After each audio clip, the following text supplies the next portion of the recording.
All right, everybody, welcome to BO Boys for Thursday, March 9th. F it, it's a raw feed. We're doing it live. I'm Clayton. Yeah, I'm Pat. Clayton, this is a big weekend coming up because we've got not one, not two, but three wide studio releases coming out. It's one of those something for everybody weekends that we used to hear so much about back in the old days. And we got one of them. We got a real live one right now. So we're gonna do a little weekend preview. Do you want to start with the predicted top of these three movies, or do you want to start at the bottom? I mean, I think, you know what? Let's start at the top. Yeah, You great. got to, You got to. because I personally think the other two are going to be pretty marginal when it comes Okay. to box office. Not to Okay. spoil anything, but the big one here Yeah. is Scream 6. Mm-hmm. Mm-hmm. Yeah. Now, this movie just continues to roll downhill with momentum, Mm-hmm. and man, we're looking at box office tracking, and this thing is tracking anywhere between 36 and $44 million. Wow. Wowie, wow, wow. I mean, that is incredible because that is higher than any Scream movie has made, right? I mean, the last Scream movie, Scream 5, aka 5 Cream, opened last January and it opened to $30 million for the weekend. And that was a huge win. That was a full Mhm. revitalization of the franchise. And I'll be honest, after that movie, which we both liked, and we were both very excited about how well it ended up doing, I thought that was going to be the peak of the Scream reboots in the Mhm. sense of that movie had all of the buzz of, oh, it's been a long time, the old gang's back together, there's all this renewed interest in Scream nostalgia. It did 30 million. I didn't think sequels to that movie would do as well as that movie, but the predictions and the information everyone's getting says that that's not the case. So are you surprised? I'm surprised that Scream 5 wasn't the high watermark of these new Scream movies. N Not really. I mean, I guess a little bit, Mhm. in the Thank you. sense that I guess I didn't see how another one could get bigger, Mhm. especially after we heard that Nev Campbell, Sydney, was not going to be in it. Mhm. But what happened in the meantime is that a star was born, Yes. Yes. and that is something that I don't think either of us saw happening because we didn't watch Wednesday. No. I did watch the pilot. Tim Burton directed it, so I had to watch it, but I was not a Wednesday watcher like Yeah, apparently the rest of the world was. Huge hit on but we streaming. did we did see X. Yes. We did really like this actor Mhm. in Scream 5 Mhm. Cream. Jenna Mhm. Ortega Yeah. has really taken off. And I would say that she is such an X factor here when it comes Mhm. to interest in this film. Mhm.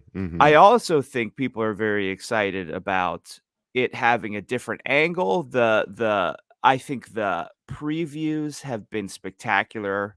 The Yes. trailers for this film really went to a new level. Yeah. Putting it in New York City, the greatest city in the world, the city where everybody wants to live Yeah. And or get should and want get to killed. live. Mhm. Yeah, if you it's better to get killed here than live anywhere else. Yes. And so all of these factors are really pushing this to the stratosphere. And there hasn't been this much buzz for a Scream movie since maybe the second film. Yeah, it's very exciting. I mean, I think this is something we've talked about off mic because, of course, we can't contain ourselves. We talk box office all the time, Mhm. but this feels like the that Jenna Ortega in this Scream 6 is the biggest star at the time that a Scream movie has had since the first or second Scream, in the sense Mhm. that when Scream 2 came out, Neve Campbell was at the height of her stardom, and you had Sarah Michelle Gellar in there at the height of her Buffy stardom, and that was a young cast that was filled with stars at the time. You had By Rebecca the time Gayheart at yes, the yes, top of her Noxema fame. right.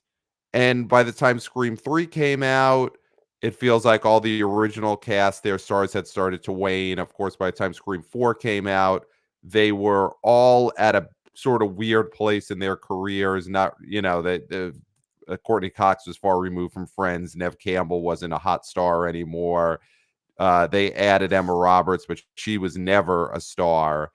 And now you cut to Scream 6, and Jenna Ortega is at the, is not peaking, because who knows how high she could go, but she's definitely a star at the moment. She's the biggest star that a Scream movie has had in the moment since Scream 2. Yeah, So that is a very applicable comparison here. she's definitely ascending in a way that is perfectly timed for this film. Now, she's been making the rounds, doing interviews, saying some stuff that probably her people are gonna say, "Hey, listen, maybe you should not say the writers on your show suck. That's probably not a Mm, good thing to do." That's not gonna affect the no, box office in this in any way. Regular people who are gonna go see this movie don't care about that kinda stuff. no. But just in general, she may need a little bit of tutoring when it comes to stardom. Hmm. Uh, but, listen, it's what can you do? People make mistakes. If that's the worst mistake she ever makes, oh my goodness, she'll Right. be a star forever. So yeah, when you put the Jenna Ortega factor into consideration, now I could see why this movie is going to open bigger, or is presumed to open bigger. We'll get to our prediction, but is going to open bigger than Scream 5 did. Mhm. Do we think, I think lastly before we make our prediction, do we think that the lack of Neve Campbell is going to matter, or this movie has gotten over that hurdle? Because that was a hurdle that we thought when it was announced, over the summer or so, that she wasn't going to be in this. We thought that might be possibly a franchise killer. And do we W still think that? I mean, obviously, I think neither of us think that's the case anymore. well, I mean, I think it all comes down to fans of Scream will see a new Scream movie Mm-hmm. now. I mean, Mm-hmm. that doesn't seem to have been the case when Scream 4 came out, but I think now everybody's back on the train. I'm I'm probably the biggest Scream fan Mm-hmm. and I have no hesitation in seeing this movie, even though Nev Campbell's character isn't in it, because I do think whatever this creative team has done here with the marketing, it's really enticed me in a way that makes me totally forget that Sydney is not a part of this. Have you seen any ghost faces walking around in your neighborhood? Because that has been part of the Paramount marketing campaign, is they're sending ghost faces out to just walk neighborhoods and become social media phenomenons. Sort of the I same. I I don't don't think think it's caught on the way that the Smilers did at the baseball games. That's probably the all-time promotional horror tactic, but yeah. you have not run into a ghost face. No, I don't think even Ghostface wants to come out to Queens. Wow, just because the trains are so iffy, you don't know, you might get stuck out there.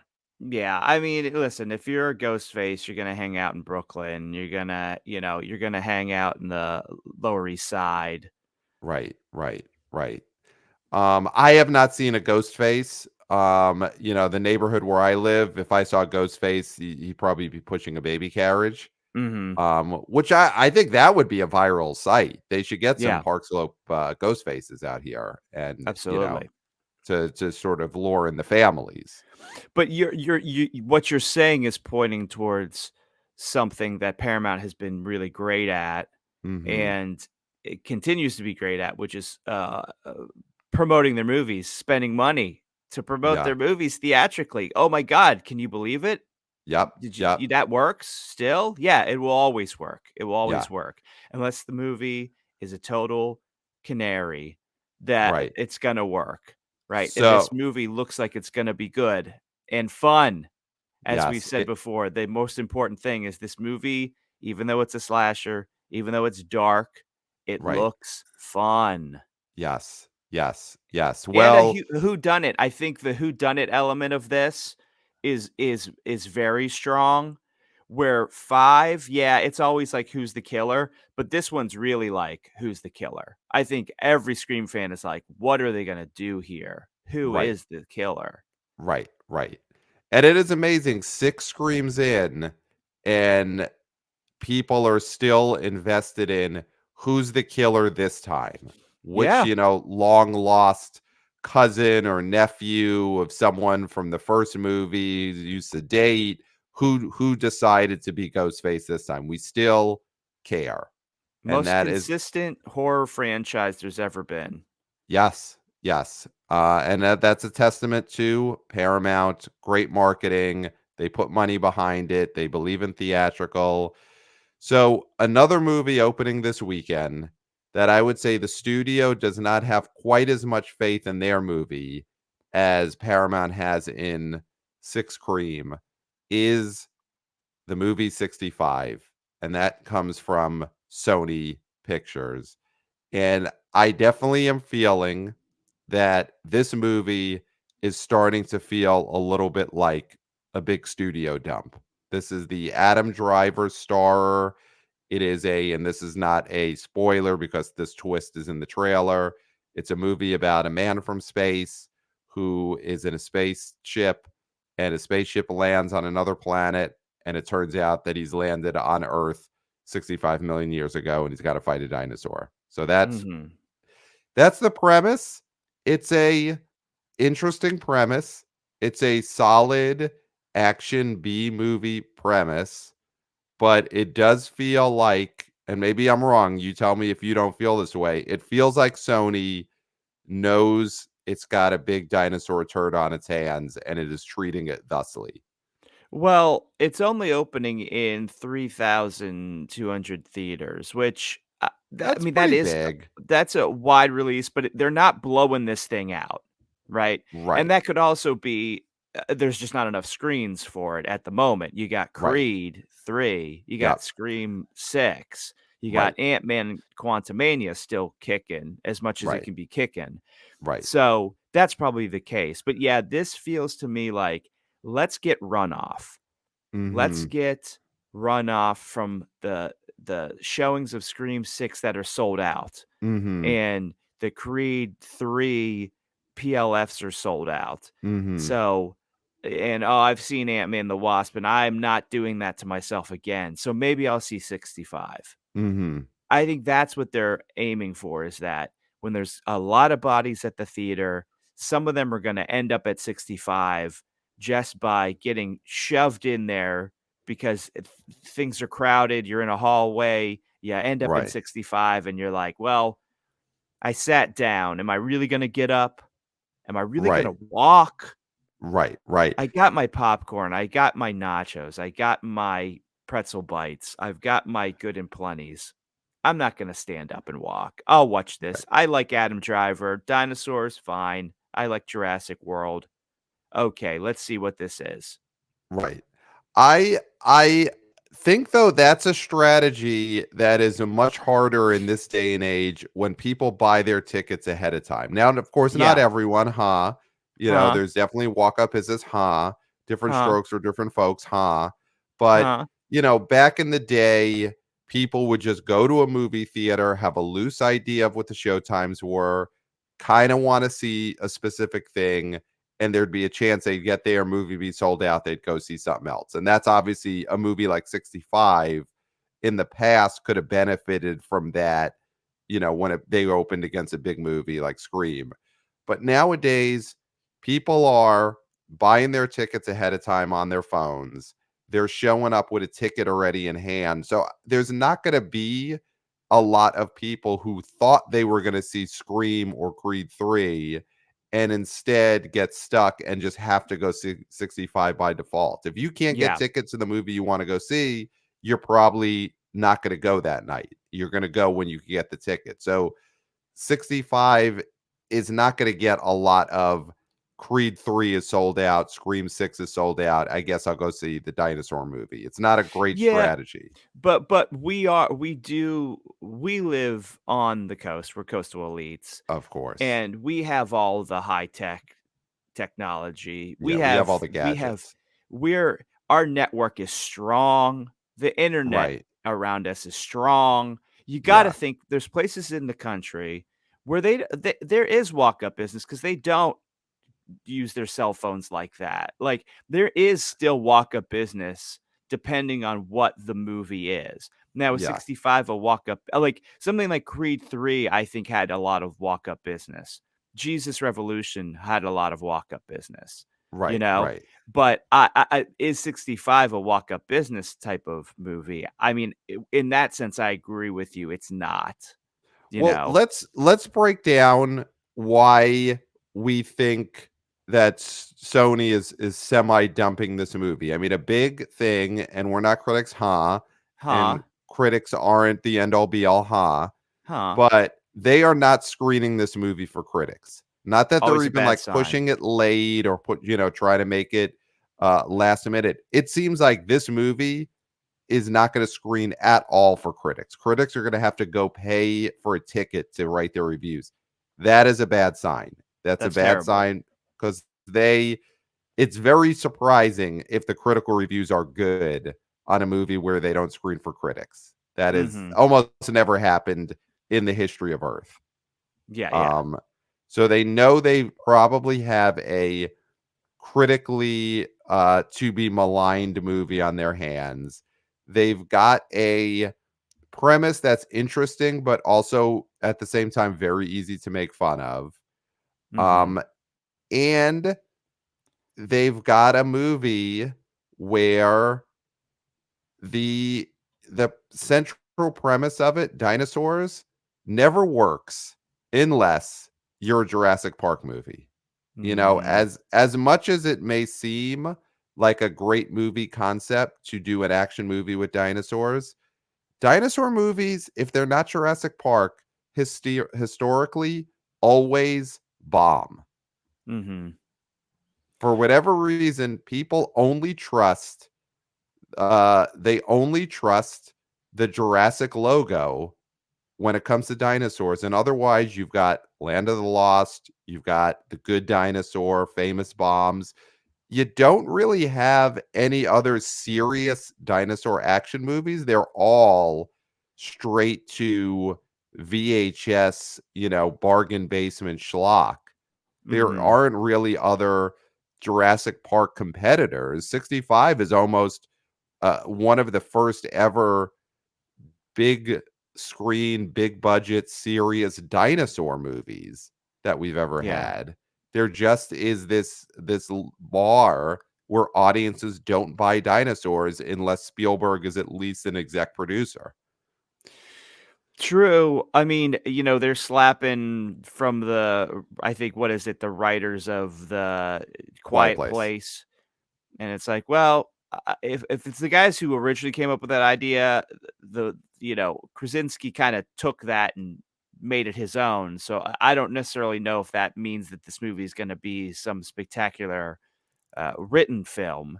Mhm. And, unless there's another twist, which is they're not showing in the marketing, yeah, if it's just Spaceman versus dinosaurs, I don't think there's enough there. Adam Yeah. Driver in this, the all the trailers does not look like a spaceman in the sense of He it being really like, "Oh, this guy's from, the future." right. He it's hard for me to see him as a guy from the future because he Right. seems so present as a guy that would look like that person now. He almost looks like a caveman, Adam Driver, just In a positive way. in a positive way. No, not the Geico caveman, huh?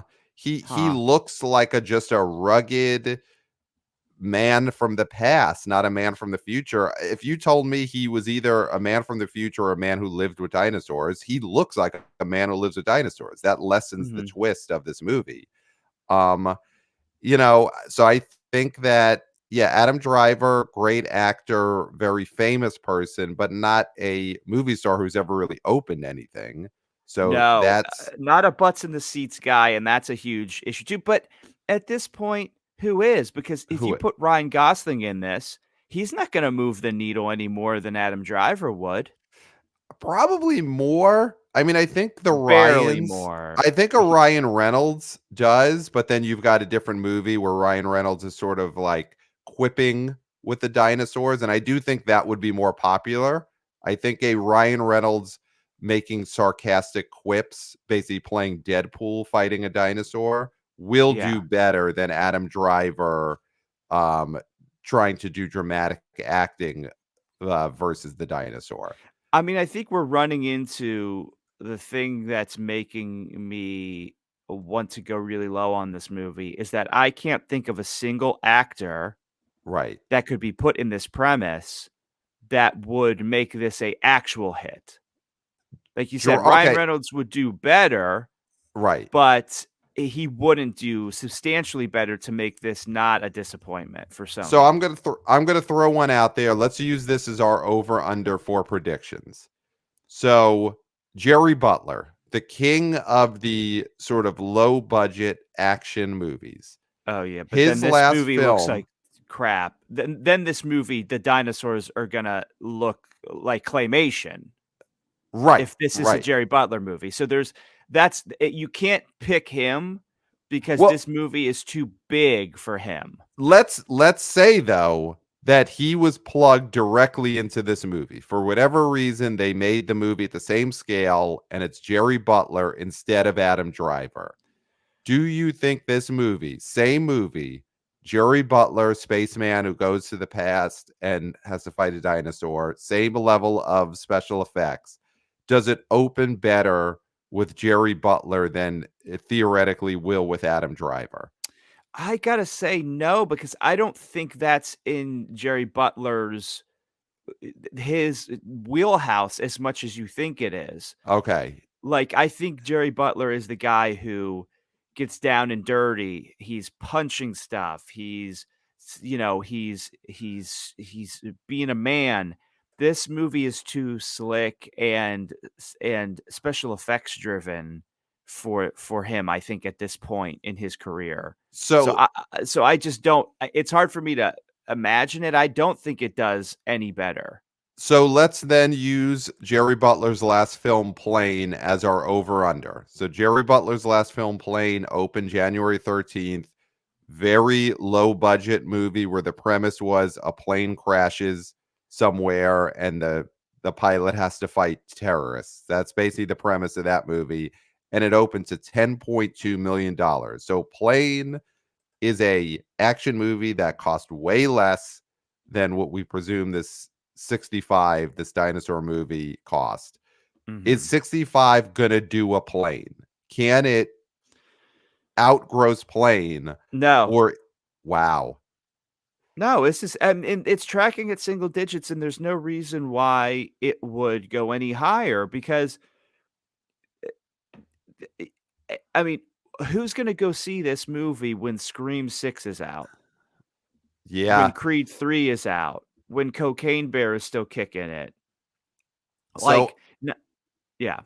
I'm gonna go over. I don't think 65 is gonna shock the world and make 20 plus million. But I do think that when you look at something like Plane did 10.2, Ambulance did 8.7, Moonfall. Remember Moonfall? Moonfall did 9.8. Those movies, I still feel like have as much as 65 is being dumped, those movies all have less going for it than 65 does. 65 at least feels bigger. It I don't feels it know. I think it'll do 12. That's where I'm going. I think this movie has gotta do at least 12. Well, see, now you're giving numbers for 65, and we never gave our numbers for Scream 6, so Okay. you either Well, gotta hold the numbers for the end, or we gotta alright, do the don't be numbers at angry about it. It's I'm fine. not I'm not ang So 12 I'm not million is what I angry. say for 65. I think single digits. I think this thing's lucky to hit 9. Okay, so then let's move on to our last new release of the weekend, which is Champions. So, Yes. Champions is a dramedy about a basketball team from Bobby Farrelly, half of the Farrelly brothers, the Farrelly brother who did not have anything to do with Green Book. So, not the Oscar-winning Farrelly, the other And Farrelly, also, nothing to do with Beer Run, the greatest beer run, so and nothing to do with that. Yeah. yeah. So yeah, this is Bobby Farrelly's first movie in a while, Mhm. and it stars Woody Harrelson as the coach of this team. Woody Harrelson, fresh off of an SNL hosting appearance a couple of weeks ago. So this is an interesting one. I mean, we haven't gotten too many weekends where you get a third big release in a Mhm. weekend. Um, I don't know that there is an audience for this movie at all. Like, this Yeah, feels like this a cry macho situation. oh, if it's lucky, and this is a Focus Features film. Did you realize that? I didn't. So this is like an Oscar play in theory. I mean, that's when I saw Focus Features, I thought that's very interesting because the premise of this is your standard kind of bad news bears Mhm. situation where you Mhm. got a coach that is misbehaving, gets loses his job, ends up coaching a team full of special needs players, Mhm. young Mhm. young men, women, and people. And listen, that has been Farrelly's MO. They have used a lot of special needs people Mhm. before in broader comedies. Yep. The tone on this is gonna be interesting because it still does look like a comedy, Yep. and it does have that Farrelly thing to it, and that hasn't been successful in a very long time. Yes, I mean, Green Book is definitely their biggest, or Peter Farrelly's biggest hit in a long time. Um, the Farrelly brothers, though, as much as we love them, their style of comedy has not been in a long time. They did produce The Ringer, which was a Johnny Knoxville pretends to be special needs to get into the Special Olympics. They produced that film in 2005, and that opened to 5.1 million. Definitely a different time Mhm. when the Farrelly brothers and their sort of special needs comedy films were more in the zeitgeist. Yeah, it does. Here's the thing. It feels like right now, from the tagline of "from one half of the Farrelly brothers," that doesn't mean anything anymore. That's not a help for a movie. Well, listen, we are I mean, I just rewatched Hall Pass. You did. So that's where So, we're at. yeah, so I mean, we are Fairly Brothers fans, and this is not our first choice to go see this weekend by Right. any stretch. Right. So, And I mean, we're that we're says Woody something. fans. We're Woody Woody Harrelson fans fans. oh, absolutely. We yeah, what is that movie we saw? We saw that film, Wilson? Was that the film that he We did did? see Wilson back in 2017. We saw Wilson at Yeah. night and saw that. I mean, here's the thing. I'm looking at Woody Harrelson's box office history, and Woody Harrelson is a star. He has Oh. been famous since the late 80s when he played Woody Boyd on Cheers, and he's been in hit movies since 1990. Um, he's never been a above the title opener movie star. Never. I mean, there is, even at his height, I would say Woody Harrelson, his box office height was probably White Men Can't Jump and Decent Yep. Proposal, and then he's the lead in The Cowboy Way. This is a run from like 1992 through the late 90s or so with Ed TV. But even within that, there aren't giant hits. As much as we love it, Kingpin, the Farrelly Brothers movie in 96, that movie made 25 million total. Natural Yeah, Born Killers made 50 total. Money Train was this sort of quote unquote sequel, spiritual sequel to White Men Can't Jump. That movie only made 35 million total. Larry Flint, he got his Oscar nom, made 20 total. So even in the 90s, Ed TV only made $22 million but he's total. not What? even the main character in that. That's Matthew No. McConaughey. But it's a So two-hander. he is he is a value add at this point. He is one of the highest value adds you can have. He is like a Samuel L. Jackson level value add. He adds value to smaller movies. He adds value to blockbusters, right? I mean, he's a guy who's been in some franchises. He Planet of the the Apes. Yes, The Hunger He was Games. in The Hunger Games, Venom, Let There Be Yes. Carnage. He was Carnage. He is a value add of the highest caliber. Yeah. I mean, I would put him up there with Samuel L. Jackson because I don't know if there's anybody that, I mean, obviously, listen, we don't talk about politics here, huh? Huh. I mean, he had an SNL monologue, so maybe you're going to get some people who are like, well, I won't see his movies anymore, right? But Yeah, I don't think that matters. Yeah. before that, I could confidently say nobody's going to go into a movie and see Woody Harrelson and be like, shit, Woody Harrelson's in this movie. I can't Mhm, watch mhm, this, right? mhm, He's a mhm. value add. And I think, listen, I think he's still a value add. Yeah, I And mean, I will so, even push back on, listen, I think Woody Harrelson's a value add for quality.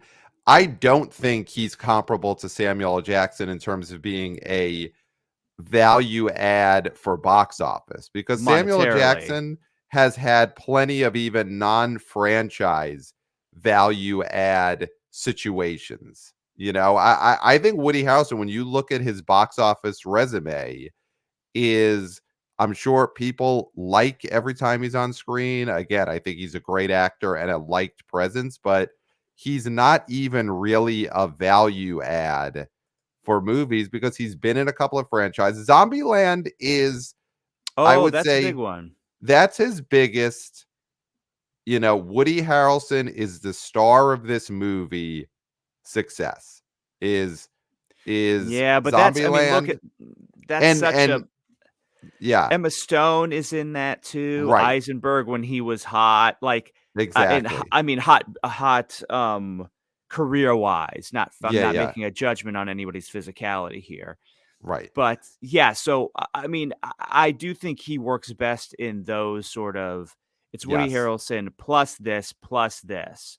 right, You're right. right, You're right. I mean, Samuel Jackson, like, I was looking more quality, but you're right, box office wise, he does not move that needle. Like, if he was starring opposite Ryan Reynolds in My Bodyguard's Wife or whatever that movie was, The Hitman's that Bodyguard, move yeah, yeah, that movie is not gonna do as well as if you have Samuel Jackson.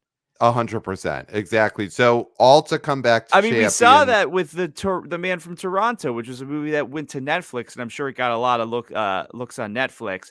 But if you put that Kevin Hart, Woody Harrelson movie in the theaters, it's not going to make as much money as the Bodyguard films do. No, not even close. So, Woody Harrelson in Champions, he's pretty much where he's always been, which was a very good, well-liked actor who's not a big box office draw. The Farrellys, or Bobby Farrelly, is nowhere near their peak. Their Mm-mm. style of comedy is not what's in right now. Their name value is, I would say, neutral to almost negative, because people have their anti Green Book, Yeah. whatever, and so the Farrellys now don't bring the positivity that they used to for some audiences. Yeah, and also it's the third biggest new release of the weekend, and even in the 90s, at the height of box office health, it's hard to be the third biggest new release of a weekend. Yeah. It's very rare that the third biggest release of a weekend is going to end up doing that well. This is Eh, more, I guess, of a play for hopefully people like it and it'll stick around a really long time, but it's going to open very low. So, I mean, why don't we get into our weekend well predictions? well, can we really quickly just we have danced around the biggest issue with this movie is that it's a comedy.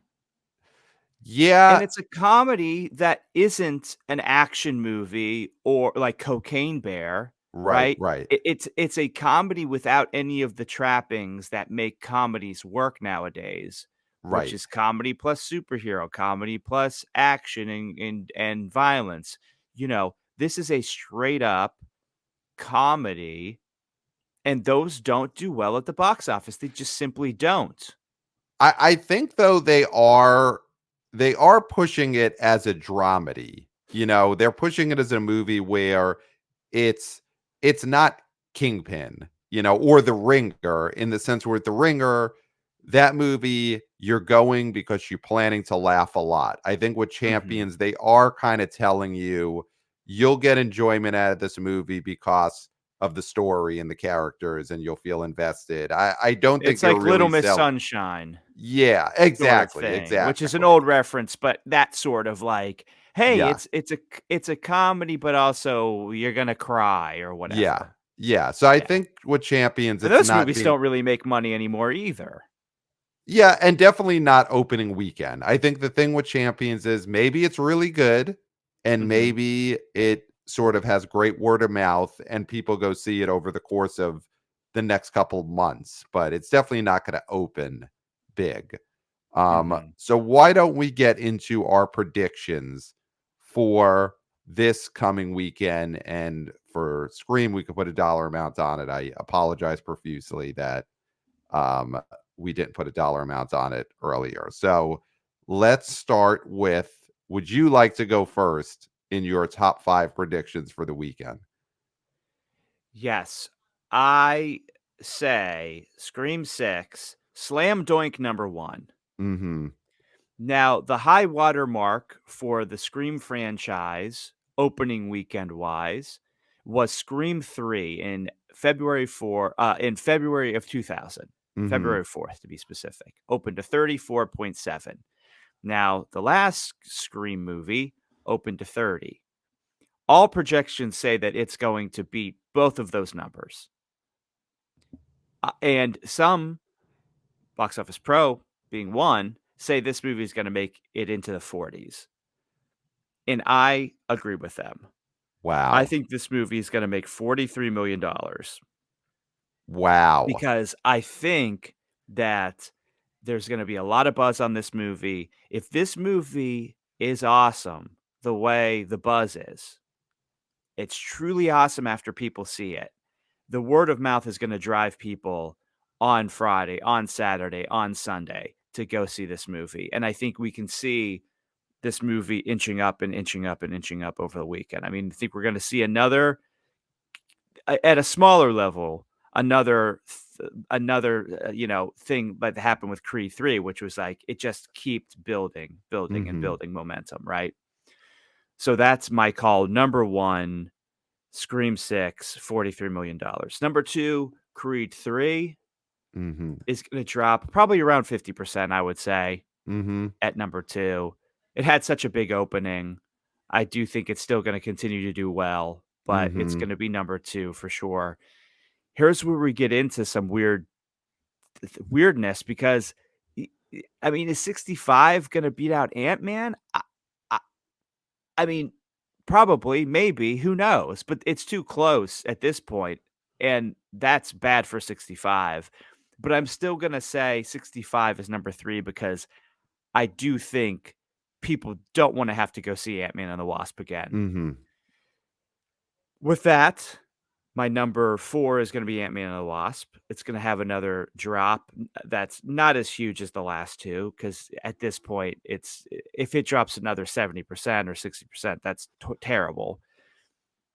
And then I think number 5 is gonna be Jesus Revolution. I'm gonna do it. I'm gonna say Jesus Revolution Wow. because it's such the counter programming. I do think this movie still has some power in it. I think Cocaine Bear is gonna be number 6. And then I think number 7 is gonna be Champions. Wow. Wow. Champions, I think, is gonna go under Cry Macho. I think this movie's gonna make like $3 million. So, it's funny now that you mentioned Jesus Revolution, that is the best case of a champions type movie. Jesus Revolution, it's a religious movie, but if you watch the trailer, it's sold as a inspirational drama with some comedic lines. Kelsey Grammer is another cheer star, and he's Mhm. always going to have that comic timing. And Champions and Jesus Revolution kinda are going for the same audience, or at least the same tone in a way, and Jesus Revolution has, of course, Jesus, who's a much bigger star than Yeah. anyone involved in Champions, but that would have been the best case for Champions, is that just audiences wanna go for a nice uplifting time at the movies. I mean, I So agree with you that it's the same tone, but not the same audience. I mean, Jesus Revolution is going for church buses hard. Oh, There's sure, not a sure. similar bulk ticket buyer for Champions. But here's one thing I'll say about Jesus Revolution is that it is now at over $30 million. That's more than just getting the church bus crowd. I mean, it's Oh, obviously yeah, it's maximizing the crossed church bus over. crowd, but it's crossed over into just people who want a nice character-driven dramedy are going to see that movie. And so I think that's also a problem for Champions is Jesus Revolution is super serving that audience. So all right, now to get into my predictions. Number one, of course, Slam Doink Scream 6 is going to be number one. I'm going high on this. I think it's going to hit 49 million. I mean, last weekend Creed hitting Wow. 58, and obviously Creed has IMAXs and all that in a way that Yeah. Scream probably has much less of that this weekend. But Creed busting through even the highest end of expectations, I think Scream's gonna do the same thing. So I think 49 Okay. million. We could be sitting here on Monday and this thing has hit 50. I think that I is love it. now in I play. freaking love It's it. in play, but I'll go Yeah. 49. Number Okay, 2 wow, love it. is going to be Creed 3. Similarly, yeah, 50% drop. It'll be in the high 20s probably. Number 3, I'm going 65. And like I said, I think it's going to make $12 million. Here's where we're going to start differing. Number 4, Cocaine Bear. I think Cocaine Bear makes more than Ant-Man. Last weekend, Ant-Man made 12.8, Cocaine Bear made 11.1. I think that Ant-Man's going to drop significantly more than Cocaine Bear, and Cocaine Bear is going to be number 4. And guess what? I'm going nuts. You want to get nuts? Let's get nuts. Number 5, Jesus Revolution is going to make more than Ant-Man this weekend. I think the worm has turned on the ant. This movie has become a laughing stock. Quantumania is a joke. And I think that it will almost be embarrassing for people to go see Quantumania at this point. Jesus Revolution is hot. Wow. That's number 5. Ant-Man then drops to number 6. And then number 7 is going to be our champions. But champions are going to cry macho and make, I would say, 2.8 million Well, opening now Crying weekend. Macho is in the 4s, so it's gonna go under Crying Macho. It's gonna be an under or cry macho. As if, if only to cry macho is what champions will say after this weekend. But yeah, I mean, my big Wow. prediction is I think Quantumania is gonna really, really drop this weekend. Yeah, the only thing with Cocaine Bear is, like, I just don't see people going to see Cocaine Bear with Creed 3 and Scream 6 out there. I I mean, I just feel like that movie has left whatever it has on the table, you know? I would have said that, and I think we did when we were predicting its second weekend, but that second weekend drop was only 52%, meaning Mhm. that there is better word of mouth on this movie than I think we thought there would have been. You know, Yeah. this 52% drop for that movie was really great. So Yeah. I think it's going to hold better than Ant-Man. I think Quantumania is just become a joke. Well, Quantumania certainly has become a joke, Pat, but the box office is no joke because it No. is kicking. You're going as high as 49 for Scream 6. I love it. I do hope we're sitting here on Sunday night talking about a $50 million Oh, Scream 6 haul, but who knows? That's what makes, and listen, 65 could defy expectations and be a huge hit. Who knows? I mean, who that's not going to knows? happen, but No. could happen. Yeah.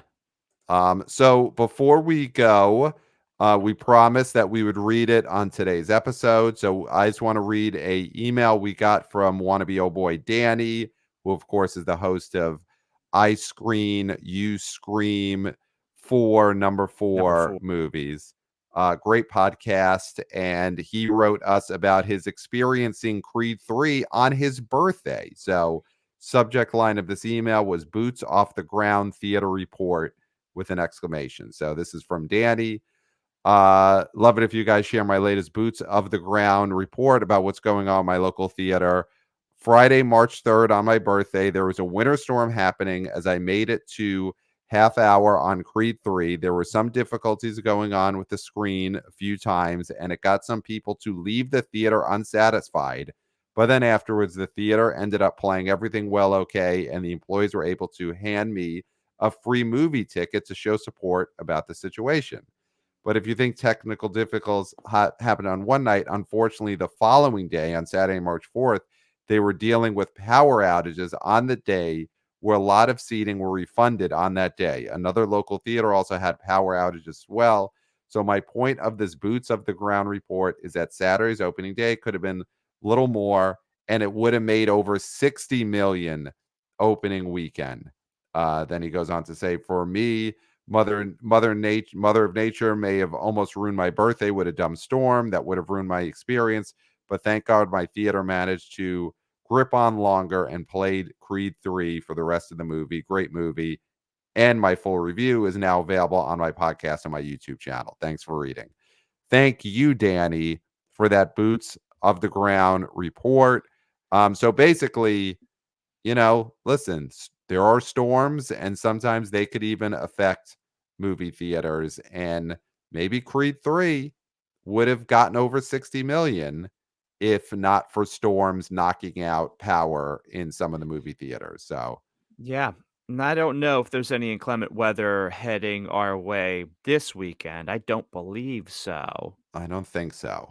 No. So, Scream 6 is hopefully going to be able to maximize all of its box office potential without Yes. Mother Nature or Father Nature or Person Nature getting in the way. Yep. And you know what? I just want to read one more email that we got from wannabe oh boy Reed. Oh, Reed, hello. Subject line: The rise of retro realism. Love that subject line. So Reed says, quote, "You nailed it. I call it the rise of retro realism. Top Gun Maverick started it, a return to more real filmmaking. Creed 3 continues the trend, and I think John Wick 4, Indiana Jones 5, Mission Impossible 7 will all benefit. Granted, they all have CGI throughout, but they feel real. I would be Mhm. concerned for Fast X. The cars look more and more like CGI with each passing film. I would also be concerned for future superhero movies that look like they are filmed entirely on a green screen." And then he continues to say, on that note, Paul Rudd looked the happiest in Ant-Man 3 on the bookends of the film where he's just walking down the street. I assumed it was a real street, and probably the only time he saw actual daylight during the entire Ant-Man shoot. These sound stages got to get claustrophobic after months of talking to CGI actors in green suits. Love the show, Reed. So thank you, Reed. I love it. The rise of retro realism. That is a great term to describe what Mhm. Top Gun Maverick has done. And, something like 65, it's not a superhero movie, but it's a movie that maybe is gonna feel to audiences like it was just Adam Driver in a green screen warehouse, and that's not what people are loving right now. Yeah, absolutely. That's a great point by Reed and great point by you that I think something like Scream 6, even though it's genre, it's more visceral. Yes. It's gonna be visceral, and that's what people are looking for right now. They're looking for Yeah. actual experience as opposed to faux experience. Yes, yes. The trailer promises you an action set piece in a bodega. That's what people want now, Absolutely. not the quantum realm. No. So yeah, we did it. So email us. We love getting your emails, as you could see, the boboyspodcast at gmail.com. Subscribe, smash that like button on our YouTube channel. It's down there. So the YouTube is heating up. We've got people who are finding the BO Boys on YouTube and not the podcast, and they're commenting and they're interacting. And so it's a whole thing over there on the YouTube channel. So get involved with the BO Boys YouTube channel. Follow us on social media, Twitter. Wanna BO intern Christopher is just killing it with the video clips over on our Twitter at the BO Boys Pod. And yeah, I mean that's all I could think of, Clayton. Well, don't you have another podcast? I do have another podcast. It's called the Show Me the Money. It's on the Sports Gambling Podcast Network. It is about betting on the Academy Awards. And Clayton, this is the week. The Oscars is this Sunday, March 12th. And we are doing not one, but two new episodes this week. So we had an episode a few days ago that went up about our final picks for what to gamble on with the betting lines for the Oscars. Tonight, we've got another episode going up that is going to be about filling out your Oscar pool. So winning money both with the bookies and in your office with Oscar pools. It's all about gambling, gambling, gambling, gamble, gamble, gamble, gamble, gamble. And it is called the Show Me the Money on the Sports Gambling Podcast Network. Me and Nick Turner will show you how to gamble, gamble, gamble, gamble, gamble, gamble, gamble, gamble, gamble, gamble. Gambling problem? Call 1-877-8-HOPE-NY. That's 1-877-8-HOPE-NY, 467-369. Or don't. Or don't. Doesn't really matter. No. So that's it, Clayton. Yeah. And Pat, I don't think there's anything left to say No. except for until next time. Will We'll smell smell you you at at the the box box office. office. Nailed Nailed it. it.